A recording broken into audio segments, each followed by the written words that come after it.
Paramashivoham. Om Nithyananda Paramashivoham. Om Nithyananda Paramashivoham. Om Nithyananda Paramashivoham. Om Nithyananda Paramashivoham. Om Nithyananda Paramashivoham. Om Nithyananda Paramashivoham. Om Nithyananda Paramashivoham. Om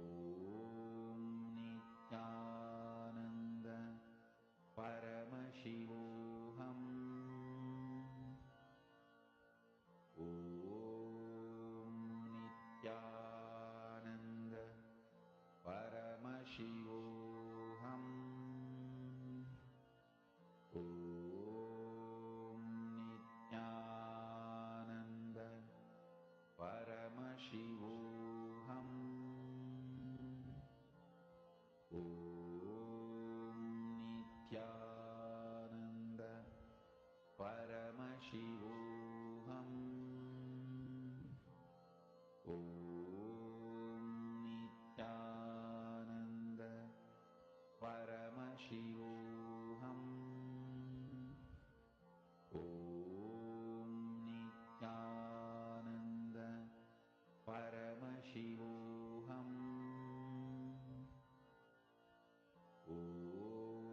Om Nithyananda Paramashivoham.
Paramashivoham. Om Nithyananda Paramashivoham. Om Nithyananda Paramashivoham. Om Nithyananda Paramashivoham. Om Nithyananda Paramashivoham. Om Nithyananda Paramashivoham. Om Nithyananda Paramashivoham. Om Nithyananda Paramashivoham.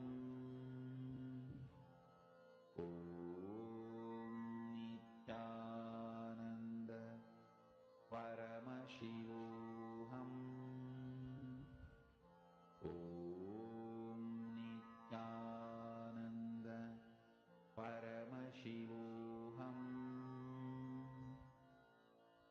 Om Nithyananda Paramashivoham. Om Nithyananda Paramashivoham. Om Nithyananda Paramashivoham. Om Nithyananda Paramashivoham. Om Nithyananda Paramashivoham. Om Nithyananda Now, Paramashivoham. let us all enter into the next session where we understand about what is karma and what is dharma, the difference between karma and dharma. If somebody tries to attack you, what will you do? Naturally, you will defend yourself. Do you need a special spiritual practice for it? Do you need a special understanding? Whether you know the technique or not, method or not, system or not, by the very existence, your life will defend you. Because you don't want to be killed, you not killing others is Dhamma. Please understand. Because you don't want to be killed, you not killing others. That is ahimsa. Whatever you don't want to be done to you, you not doing to others. Same way, your properties. Naturally, you don't want that to be stolen. So you not stealing others' property is asteya. Naturally, you don't want anybody to lie to you. You not lying to others is satya.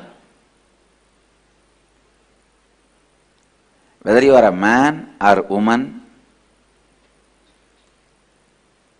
naturally you don't want anybody's physical interference in your life. Uninformed and uninvited physical interference in your life. Doing the same to others. Not interfering into others' physical space, uninformed and uninvited, is brahmacharya. See very clearly, Dhamma Dhamma is nothing but just these few basic truths. You don't want to be killed, so don't kill others. You don't want to be lied, don't lie to others. You don't want to be robbed, don't rob others. You don't want to be exploited, don't exploit others. You don't want others to live with all the resources of the world, so you don't do that same. Aparigraha. Please understand, asteya, aparigraha, brahmacharya, satya, ahimsa, non-violence, truthfulness, non-stealing, not robbing the resources of the world, and non-interference in others' physical plane. Please listen. Do you need any special spiritual practice or understanding to live these principles? No. See, when somebody attacks you, do you need a special spiritual understanding? Or just you have to read some books and do some spiritual practice to defend you? See, whether you are able to defend yourself or not is separate. Whether you are successful or not is separate. But even a worm, ant, raises its hood and tries to defend itself. Understand, you defending your existence, you defending your life, you defending your identity, you defending what you think as you, is natural. Do the same thing to others. That is what is natural flow of life. Understand, Dhamma is always non-controversial. Please listen. Anything other than Dharma, anything other than Dhamma, always will leave some incompletion in you, some controversy in you. Dhamma is the one and only non-controversial flow of life, flow of existence. All judgments lead to more and more arguments, appeal, but all the solutions based on Dhamma leaves both sides complete. Please listen. Because Dhamma is the natural law of life, natural existence of life. Dhamma does not need any special spiritual practice, special spiritual understanding. It is just established on one truth. What you don't want to be done to you, don't do it to others. That's all. Listen. Come to the space of listening. If somebody tries to attack you and you defending yourself is the natural law of life, Dhamma. Same way, you not attacking others, harming others is good karma. Knowing you harming others is bad karma. That's all. Understand? Whatever is your natural flow is Dhamma. You not doing that to others is karma. Listen. Listen. You understanding, you will protect you when somebody tries to attack you is Dhamma, natural law of life. You doing the same thing to others by not attacking is right karma. Attacking is wrong karma. That's all. A simple flow of life is dharma and karma.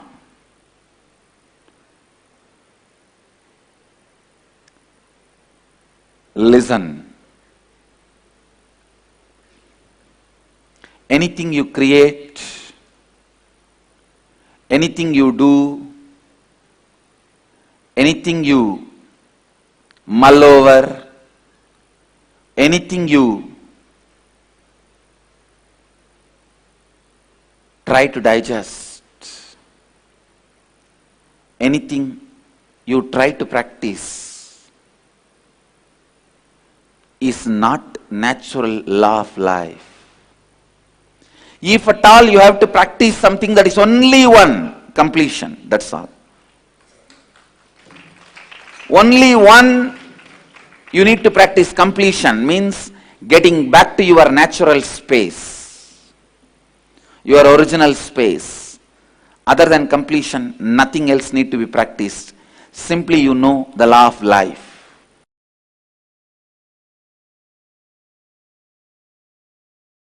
Listen. Listen. Understanding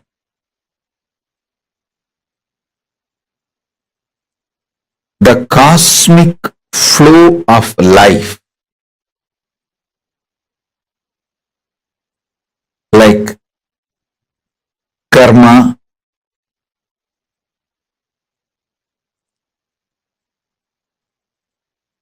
naturally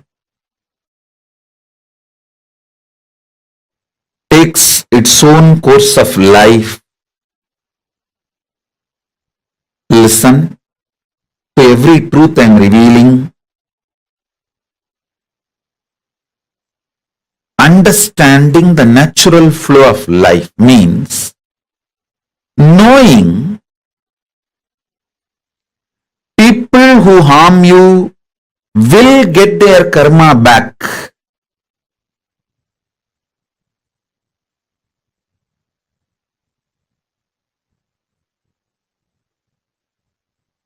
People who support you will get their punya back. If you do something wrong, you get the karma. If you do something wrong but you raise your consciousness, you can save yourself from the karma coming back. Understanding these few basic principles takes away tiredness, boredom, decision fatigue from your head. Listen, decision fatigue is nothing but cherished revenge and frustration by coming to a conclusion, world is not fair.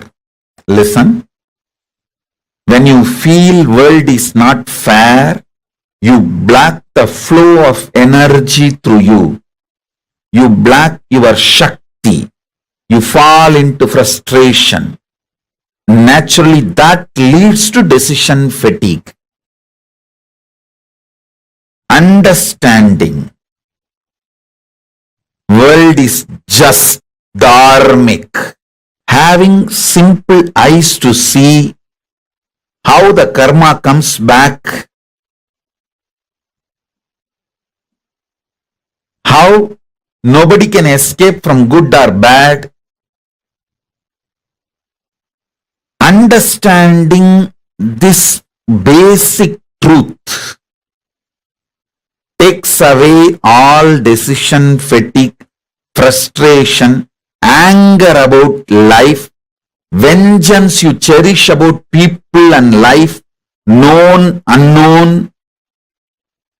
All that just taken away. You become a free channel for energy to flow.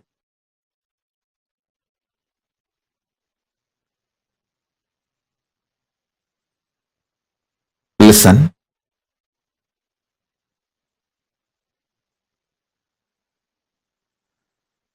Knowing whether human society or world, nature,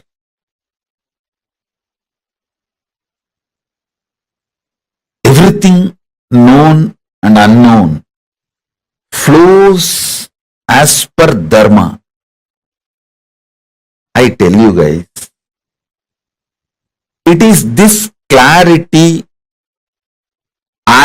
just because of this clarity, karma naturally goes back to people. I don't initiate new karma. See, listen carefully.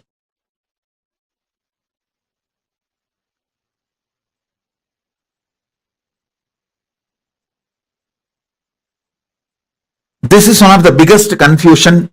All those so-called logical brains. People try to tell, maybe, see, when I tell them, hey, don't kill the goat and eat, next Janma, the goat will come as a human being and kill you and eat. They say, maybe Swamiji, last Janma, the goat killed me and ate. That is why now I am killing the goat and eating. Stop initiating new karma. Then your Kundalini will be awakened. You will have the Shakti to see the flow of whole life.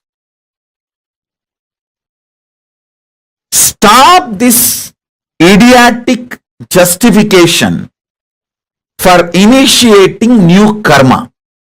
Listen carefully.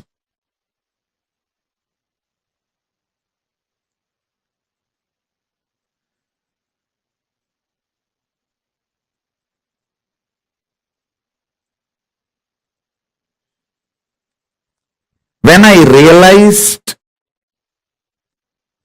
the flow of dharma and flow of karma, I stopped initiating new karma chakra or the karmic chains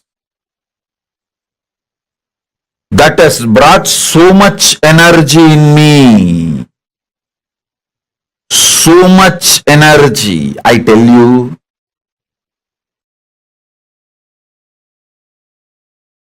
Every time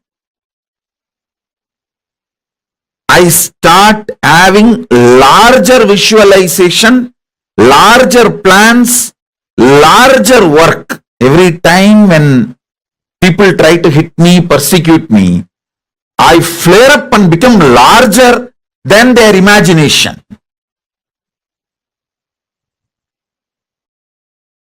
Secret of my energy is knowing the karma flow and dharma flow. I just know you don't need to initiate anything to take revenge on people. Initiate, focus everything to protect you and creatively contributing. That's all. You protect yourself. For that you can do everything. And go on contributing creatively.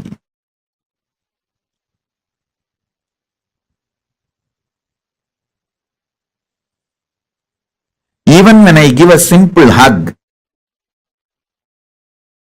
it is absolutely creative. I just want to lubricate that being's inner space with my love and compassion and acceptance, so it can flower into a beautiful, powerful being.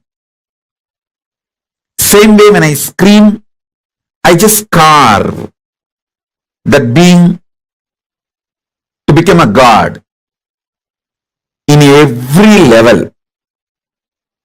I I stop just with these two.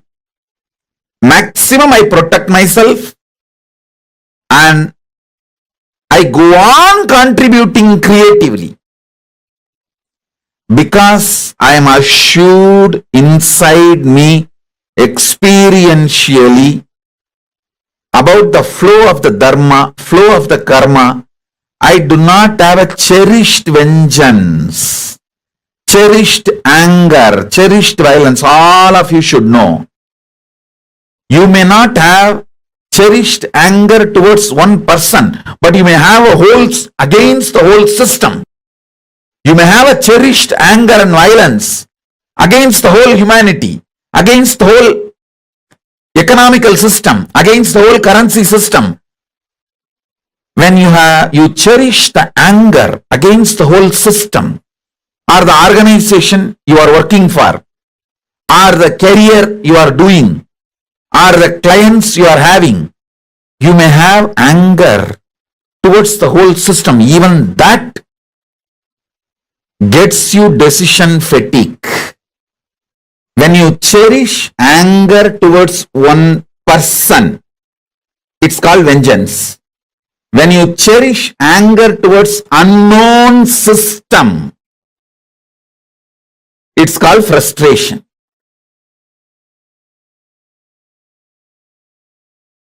Please understand, your arrogance which makes you believe you can manage the natural law of life itself is called karma.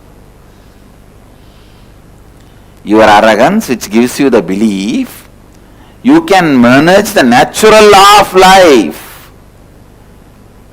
is karma. Authenticity is natural law of life. You can never manipulate it. You can never manage it. Only you can be managed by authenticity. You should be managed by authenticity. Why we try to manipulate dharma, law of life? Because we feel at some part of us we cannot change that. We feel it is impossible for us to transform. Some habits, some patterns, you feel you can't give up. So naturally, to convince yourself it is okay, you need to manipulate dharma. For example, if you can't live the life of a sannyasi, celibate, then just manipulate the dharma saying, okay, it's okay, this is also okay. If you are unattached and live grihastha life, that is also okay. But if you are unattached, then why are you going to live there? Now I am not saying give up the grihastha life and become a sannyasi. All I am saying is at least be very clear where you are powerful, where you are powerless. And it is not necessary you need to give up grihastha life to achieve Advaita, live Advaita. So from that context, if you say, I don't need to give up the grihastha life because that is not required for Advaita, living Advaita, then you are right. But if you say, no, without attachment, if you live there, that is also okay, then you are manipulating dharma. Please understand. If you can't get up early morning for yoga, naturally you start manipulating. No. That and all is not required for me. Just if I mentally align myself and remember God few minutes, He will immediately land on me and support what is there. Unnecessarily waking up in the early morning, bending the body this side, that side, and if I just remember, that's all, that is enough. This is manipulating dharma, understand? Actually, waking up early morning is not necessary for Advaita. It is a support, but not a compulsion to live Advaita. From that understanding, if you think then it is okay. Listen. You may ask, what is the difference between these two thought currents? When you understand what is necessary and what is not necessary, you never fall into powerlessness. But when you think something is necessary and not able to do, you fall into powerlessness. Only the fellows who fall into powerlessness manipulate dharma. Trying to manipulate dharma is karma. Trying to manipulate dharma is karma. Understand? If you know thoroughly, you have to get up early morning for living Advaita. If you can't get up, the right thing to do is completing with the pattern you are not able to get up and making your body and mind fresh, alive for you to wake up early morning. That is the dharma. But unfortunately, if you learn to manipulate even one step of dharma with the wrong reason, I tell you, after that dharma can never enter into your life. Because you know how to manipulate every rule. Just one simple understanding. Integrity with the time. For living Advaita, integrity with the time is necessary. That is not option. If you tell 6:30 you will be there, you have to be there, or you have to inform them ahead, at least before 6:29, that you will not be there at 6:30. So integrity with the time is a compulsory for living Advaita.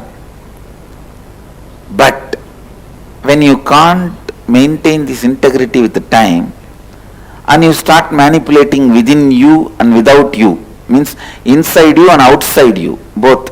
No, that and all is for initial level people, not for everyone. That is not required. It's okay.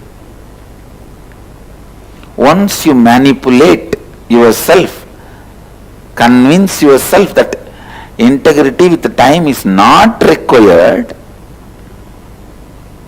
the moment you convince yourself, be very clear, you entered into the pattern of karma. After that, within 3-4 months, you will convince yourself with all types of manipulation, authenticity is not required for you. You will convince yourself non-violence and cruelty-free lifestyle is not required for you. The ability to manipulate dharma, the mental setup of manipulating dharma, I tell you, that is the most dangerous pit a human being can fall. That's the most dangerous drainage a human being can fall. I tell you, I have to look at the stark reality.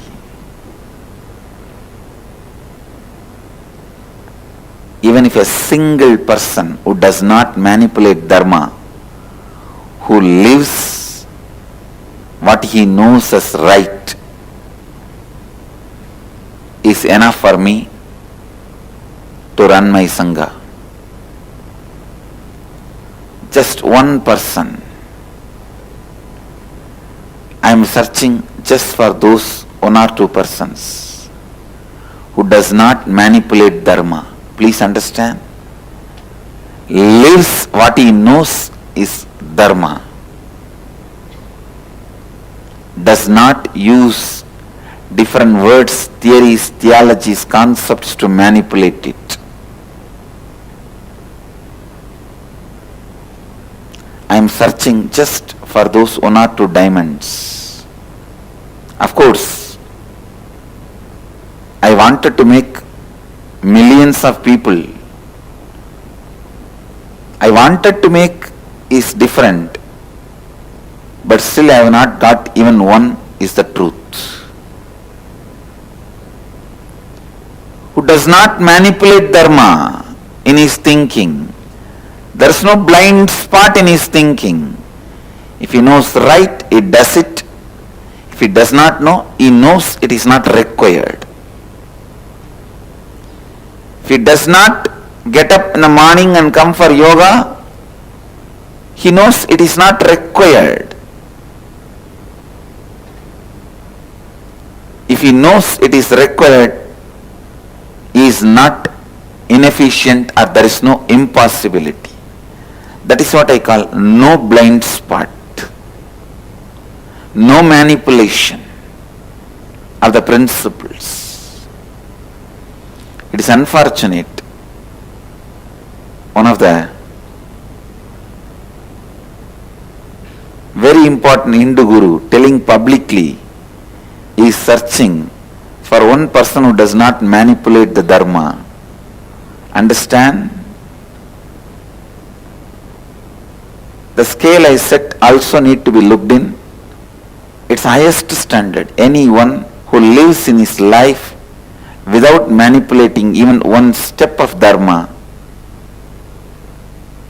lives enlightenment.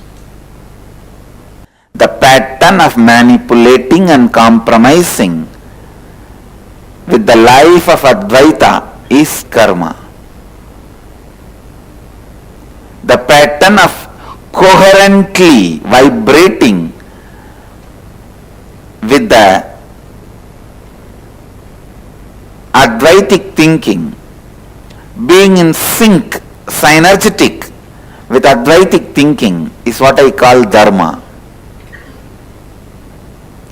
Who knows the dharma and do not compromise, do not manipulate it, lives enlightenment. Sit and think through your whole life. Let your whole life be aligned with dharma. Whatever species exists on the planet Earth, they all have a right over the planet Earth just like we have a right. We don't have a right to vacate them from the planet Earth just because of our whims and fancies. No. Everything you live should have the context of Advaita. Everything which has the context of Advaita should be lived by you is living enlightenment. Lifestyle of no blind spot. Every understanding from the context of Advaita has to be lived uncompromisingly. If you are made to understand this is responsibility, you have to live it. This is enriching, you have to live it. This is authenticity, you have to live it. This is integrity, you have to live it. No question of compromising. No compromising. If you are powerless somewhere to live the dharma, complete. Complete with that powerlessness. Complete with that powerlessness and raise yourself to the next level. But no question of manipulating it. If you manipulate dharma, you will never transform. You will never know where you need to complete. You will continue to be the same sewage, thinking. Outside you sprayed enough perfume, no one will have a smell. Yes, but inside you will be stinking.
So beautifully, Swamiji had explained to all of us the relationship between karma and dharma. I request each one of you to post whatever you have understood. See, dhamma or dharma does not need any special spiritual practice, special spiritual understanding. It is just established on one truth.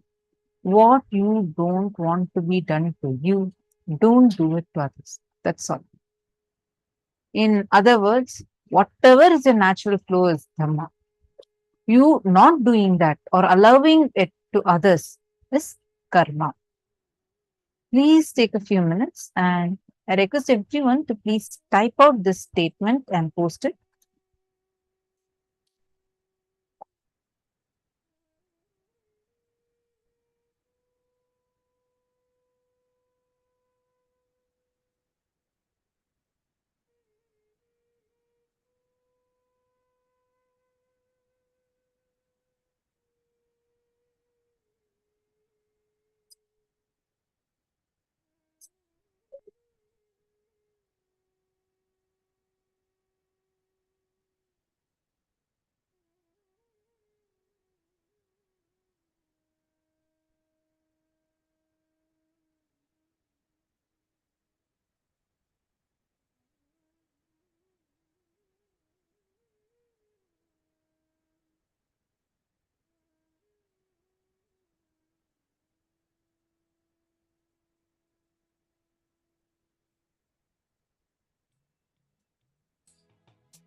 Hope all of you have written this one extremely powerful cognition. So now let's discuss this deeply. Whatever you understood in the first session, where what we learned about, the previous session, where we learned about what is karma, correct? We all had so many questions. Now, how many of you are understanding in a little deeper way about what karma is? Simple. Don't do unto others which when done to you will cause you pain and suffering. How many of you are understanding this? Chingu has posted, thank you, Ma. This session is so helpful. Trying to do the best for feral cats is never easy. They never cooperate. It's good to know the intention is what matters, even though they don't understand this is for their good. See, it is simple. Don't do unto others which when done to you causes pain and suffering. Whatever is your natural flow is dharma. Not doing it yourself or not allowing it to happen to others is karma. You are understanding this?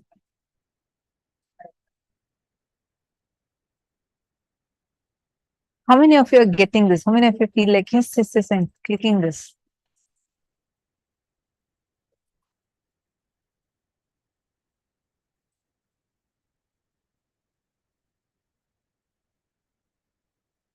Now, with this definition, look, analyze, scan the different aspects of your life. You're going to get clicked with understanding about how the karma dharma operates. It was such an amazing the science of, actually Swamiji revealed the science of Kayakalpa through karma, digestion, explaining about karma and dharma relation and the science of Kayakalpa. We're going to have that session too today. Anything you create, anything you do, anything you mull over, like whatever you're trying to digest, you're trying to practice, which is not the natural law of life. If at all you have to practice something, then it's only one thing, like what Swamiji said, completion. That's all. Means getting back to your natural space, your original space. Other than completion, nothing else needs to be practiced. Simply you will know the law of life.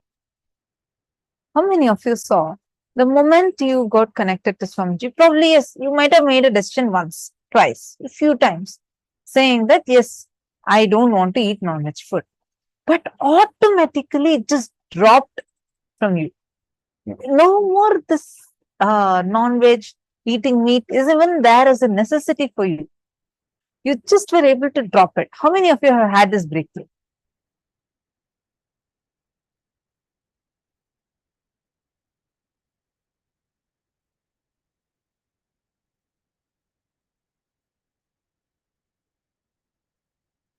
Susan Davidson is saying yes, and it seems like we are collecting karma at every turn. That is true, Ma. That is why they say, right? All of us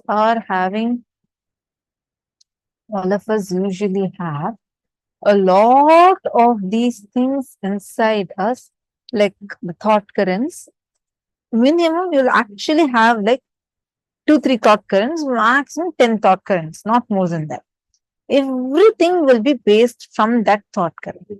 So anything that you're getting stuck with in that thought current and you do an action, it is karma. The thought current matters.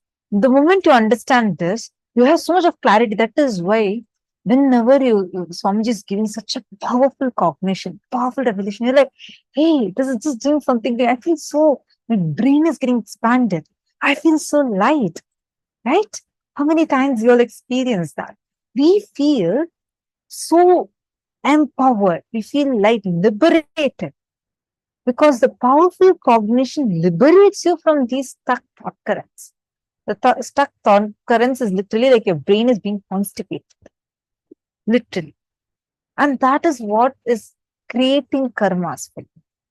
Every moment that you operate from unclutching, let me be established in completion. Every time you do that, powerful cognition always liberates you, means it will not put you through some series of thoughts that you keep mulling over. It liberates you. You will be more alive. You'll be present. You'll be glowing, so active. Unclutching does not equate to you having to be sad or you having to be very silent, sitting quiet in a corner and doing meditation. How will you run your life? Just by sitting and doing that. You're going to be still involved with your life. You're still going to be active. You're going to be working on projects from the space of unclutching. Amazing unclutching, intense unclutching, and intense activism. That is what is a space we need to be in. And moreover, one beautiful thing Swamiji tells, let's say you're struggling with 10 patterns. Every morning it's a struggle for you to get up, and then you have a pattern of, let's say, coffee addiction, and let's say you have a pattern of binge watching movies, and let's say you have a pattern of drinking. Let's say you have such, a bunch of these patterns. The best news is, even if you break one pattern with your conscious will, breaking the 10 other pattern will be just like a piece of cake. You'll be very easily, you'll be able to do it. It will not be a struggle for you. Understanding? Even your decision, your conscious will to manifest the breakthrough in one pattern. And understand, anything that happens in life, like she was just saying, there's nothing called as something bad is happening to you. Everything that happens in their life is the possibility of expansion for you.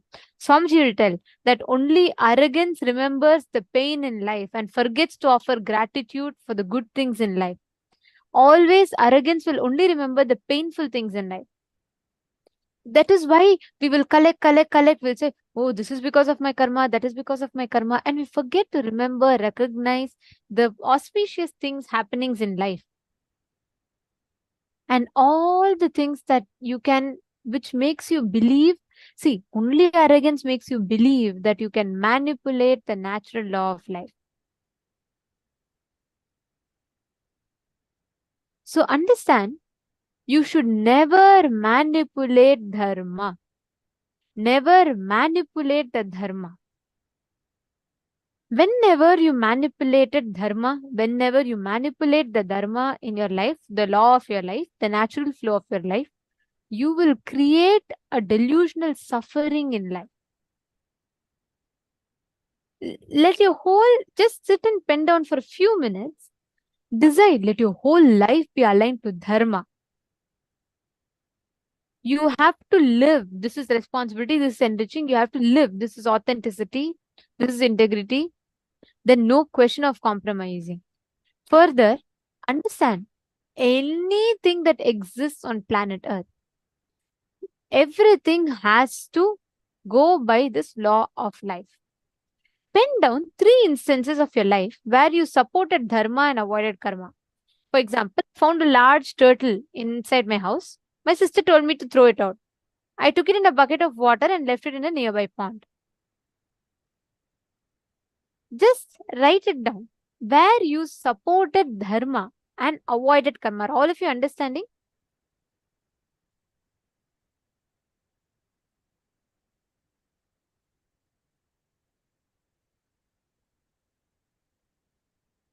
When you fulfill it, for example, you are supposed to be, you are seeing that someone is suffering. It is not that it is not that someone needs to tell you that, but it is your dharma that you have the ability to help, and there's a person suffering in front of you. You naturally went and you did the dharma of enriching the other person, because of which you avoided the karma. Write down situations like that, where the easy choice could have been, let's say, in ignoring the person, you continuing to do, you're rushing for something and you want to finish that. But you're incurring karma there by not supporting the person. You're manipulating the karma. Whenever we postpone, procrastinate due to laziness, boredom, tiredness, we are manipulating the dharma and in turn incurring karma. Write it down. I just wanted to read out this beautiful experience Mayana has posted. I had a breakthrough on fasting last days. I did not eat for 3 days and it was so simple. I just thought and offered it to Swamiji and Devi. Yeah, and she said that she clicked with saying that we can actually surrender even fasting to Swamiji. And first, I only wanted to fast for 1 day only. Wow. See, now, Mayana, how powerful you feel, right? This liberating cognition will not cause karma in you. Because every cognition that's liberating you will not cause karma for you. That is why any time, any action you do, which you do from a very powerful cognition inside of you, liberates you. See, when we get caught up so much in following the letter, forgetting the spirit, that is the worst way you can manipulate any dharma, the law of life. There's a very beautiful story about it. This is one of my most favorite stories. The story on how a cat stopped the worship. It's a very beautiful story. So there was a monastery, okay? And in that monastery, there lived a cat. Every day, whenever the Sannidhanam, which means the pontiff of that monastery, was performing his daily worship, the cat used to jump here and there and used to create a huge ruckus. So one day, the Sannidhanam said that, hey, first tie up the cat before I start my puja so that the puja is not disturbed. This is what the Sannidhanam had told. The disciple tied up the cat and the Sannidhanam did the puja peacefully. On the second day, they again tied up the cat. The Sannidhanam did puja. On the third day, they again tied up the cat and the Sannidhanam did the puja. After some time, it became customary to tie up the cat before Sannidhanam started the puja so that it doesn't jump and disturb. One day, this old Sannidhanam, he died. The new Sannidhanam, the successor, succeeded him, who also faithfully followed the practice of tying up the cat before doing the puja. After some years, the cat died. Now the disciples don't know what to do, how to start the puja without the cat. So they started searching everywhere for another cat, but no cat could be found. Finally, that day, Sannidhanam could not perform the puja because there was no cat. Understand? Initially, the cat was told to be tied up so that it doesn't disturb. Now, that became just following the letter, forgetting the spirit, and they stopped the worship because there was no cat. Understand? A beautiful religious tradition which had been happening without break for hundreds of years was stopped because of the wrong understanding. Many times, we follow the letter, forget the spirit, and we create suffering in life. This is exactly how it is. The cat was originally bought for what? The cat was disturbing, so it was tied. But the whole thing, now the worship stopped because of the cat. This is how we all follow the letter, forget the spirit. So understand, look into your life, analyze and pen down 3 instances where you supported dharma.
slowly relax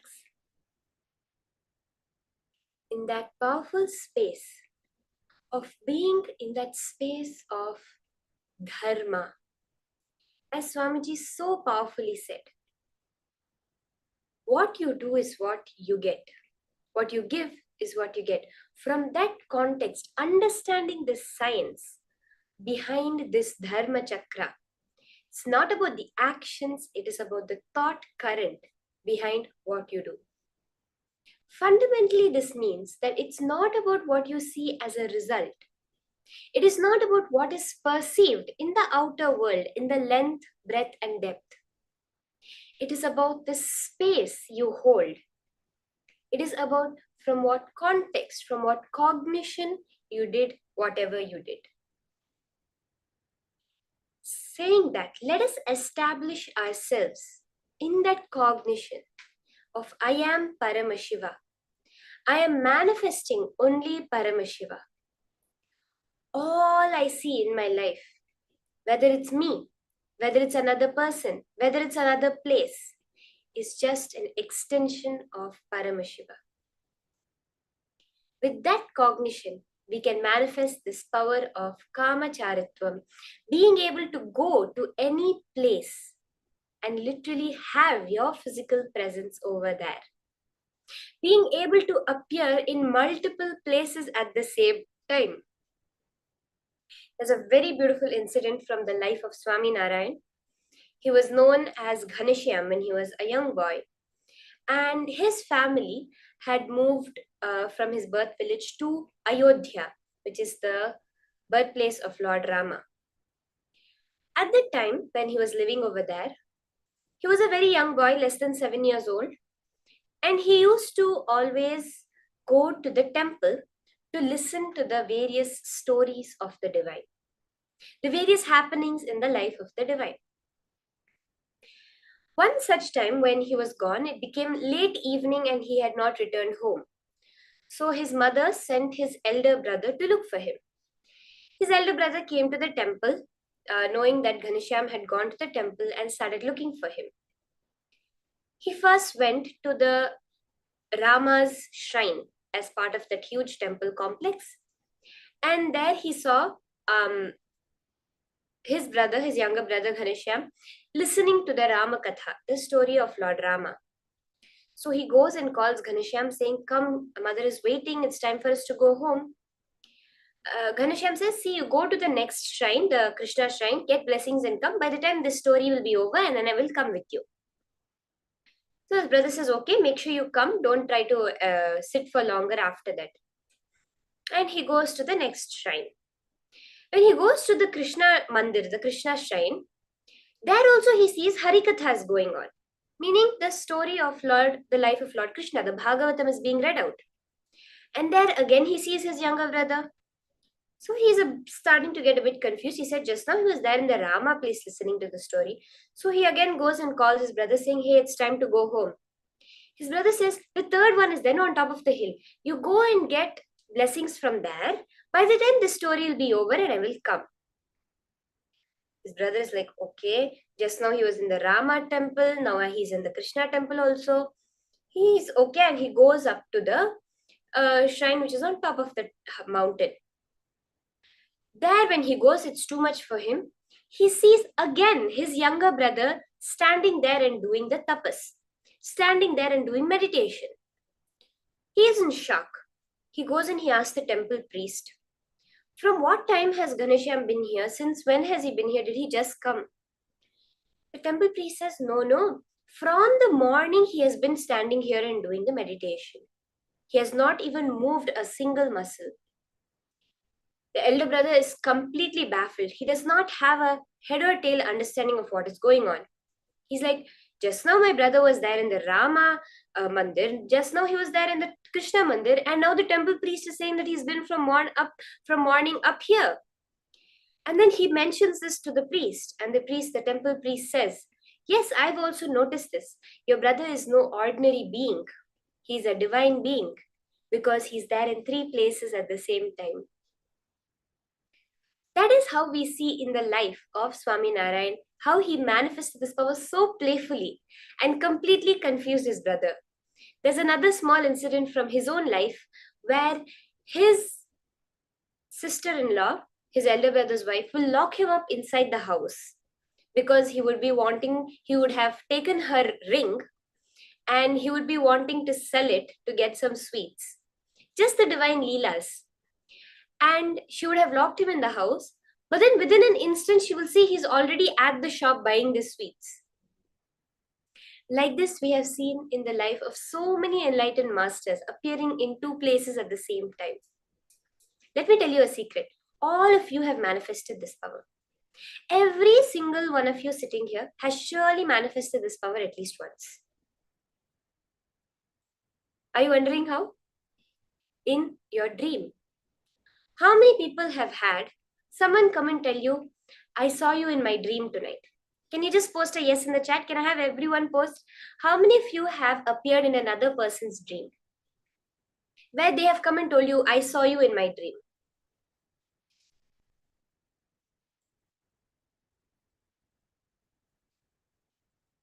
Yes, okay, Madonna is saying that she has heard this. Can I request everyone to post?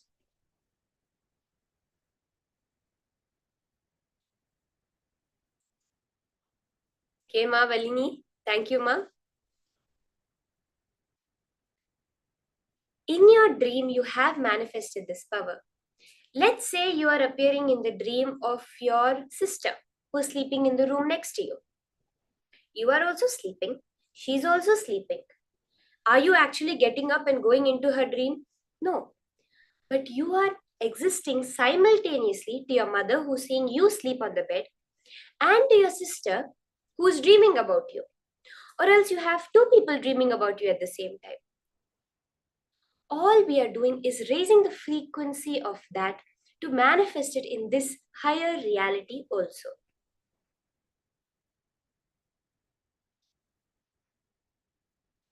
Okay?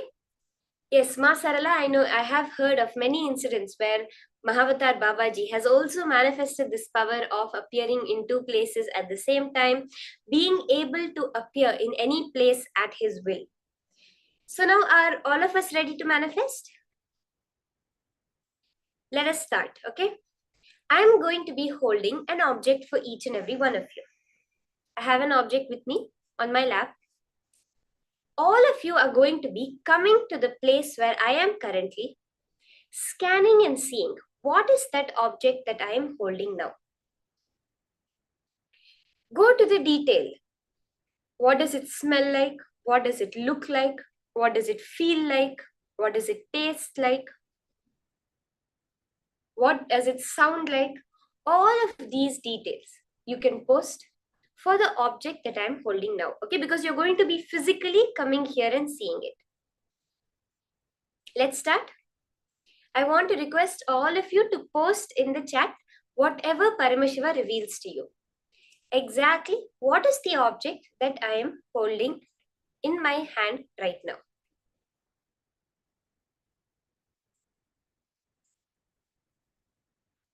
Sit in a space of intense feeling connection with Swamiji. You are quantumly entangling with Swamiji, whom we all saw in the morning, how he manifested this power, right? We are entangling with that source, that being, to continue and also see this power as our reality. Unclutch and chant the Mahavakya to raise your frequency and make this as your reality. Chant the Mahavakya and physically look, experience with all your five senses. What is the object that I'm holding right now?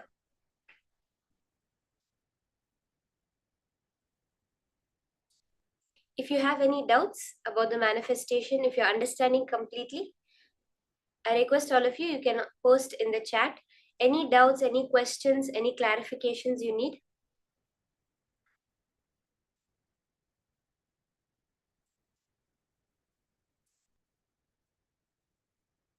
You can start the round of manifestation.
I see people starting to post. Thank you.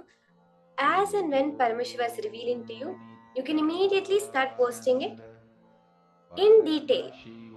Go through all the five senses. What are the sounds that Paramashiva is revealing to you? The sight, the touch, the taste. All of this you can post.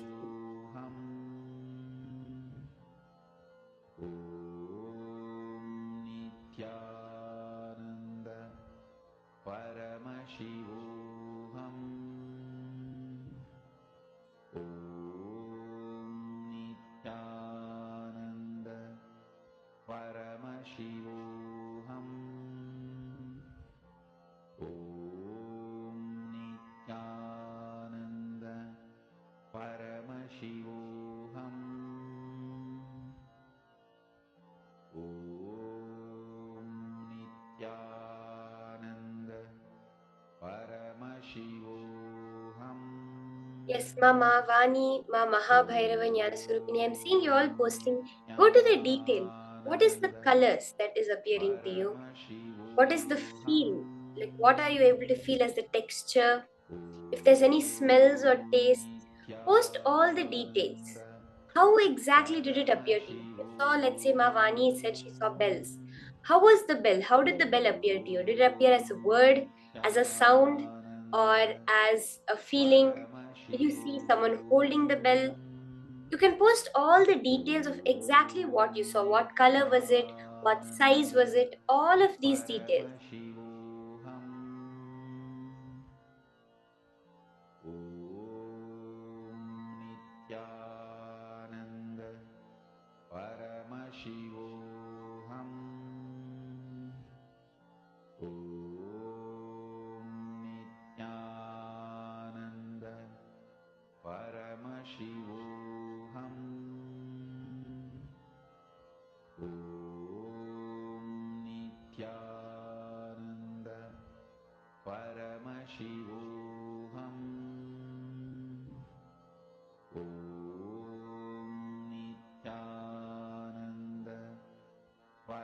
Okay, so let's start verifying this round. Let's all verify. Does anyone left to post? You can quickly post your answers before I show you what that object I was holding is.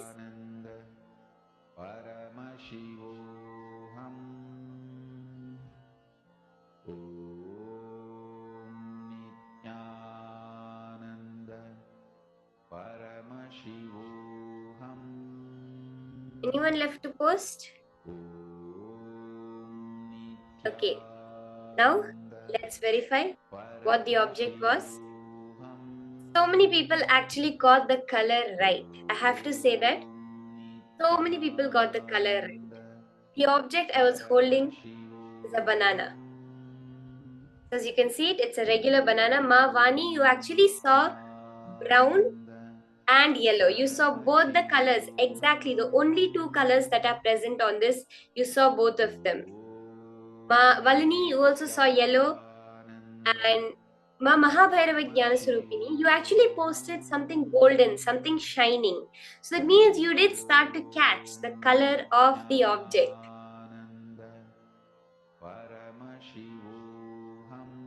Ma Kalyana Sundari Ma, you saw a green apple. You did see a fruit. You were very close, Ma. You saw a fruit. So this is the object that I was holding. A banana.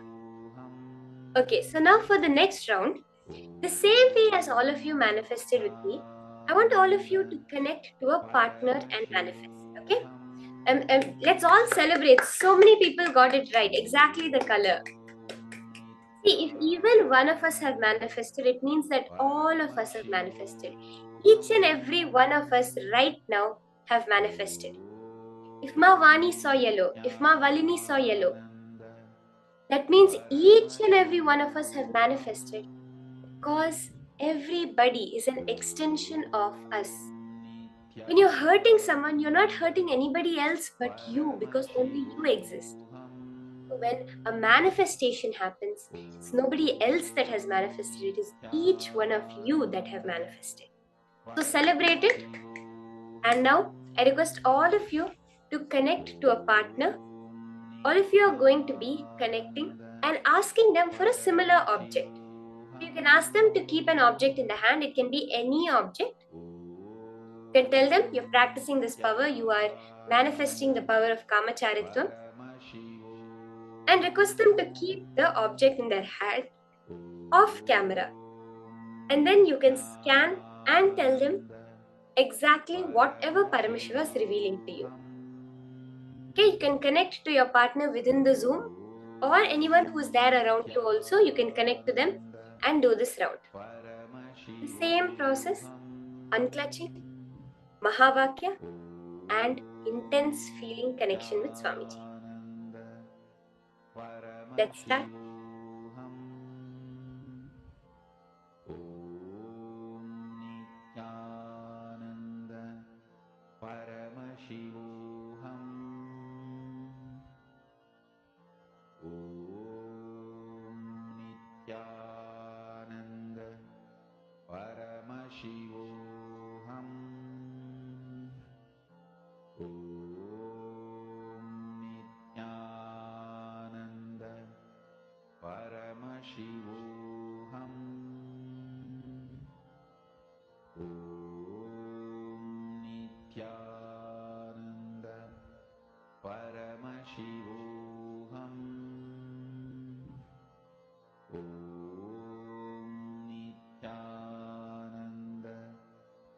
If at all you're manifesting with someone within the Zoom, both can keep the object for each other simultaneously and do the manifestation.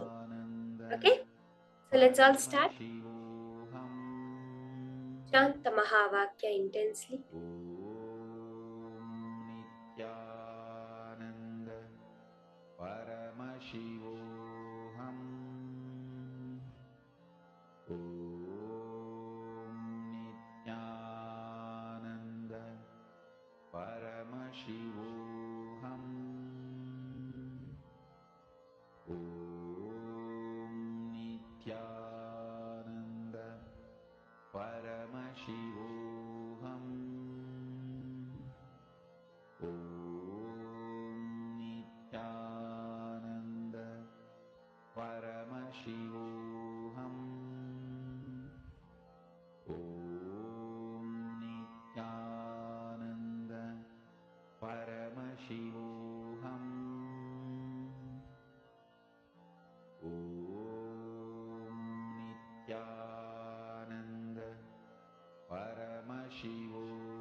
Paramashivoham.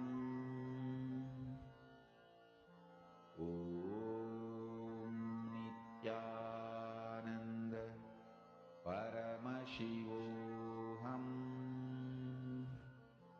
Om Nithyananda Paramashivoham.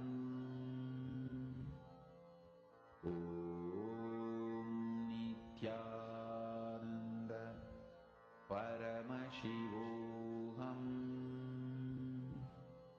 Om Nithyananda Paramashivoham. Om Nithyananda Paramashivoham. Om Nithyananda Paramashivoham. Om Nithyananda Paramashivoham. Mahamahavagya, spiritual lullaby for samadhi, and Suprabhatam, wake up call, wake up song for Paramashiva. This Mahamahavagya is spiritual lullaby for you to fall into samadhi. Suprabhatam, wake up song for Paramashiva to wake up in you.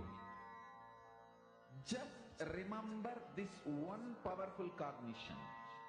This Mahamahavagya puts me in samadhi. This is spiritual lullaby for samadhi, and Suprabhatam, wake up song for Paramashiva in me, for Paramashiva to manifest. With this one spiritual powerful cognition, chant this Mahamahavagya.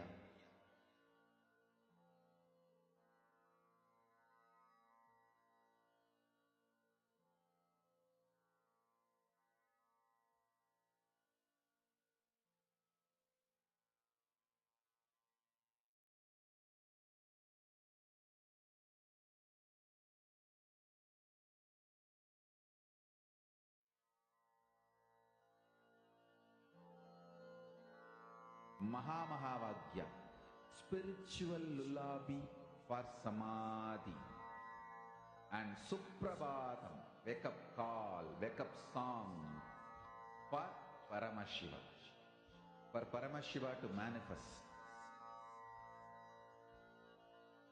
With this one spiritual powerful cognition, chant this Mahamahavagya. Om Nithyananda Paramashivoham. Om Nithyananda Paramashivoham. Om Nithyananda Paramashivoham. Om Nithyananda Paramashivoham. Om Nithyananda Paramashivoham. Om Nithyananda Paramashivoham.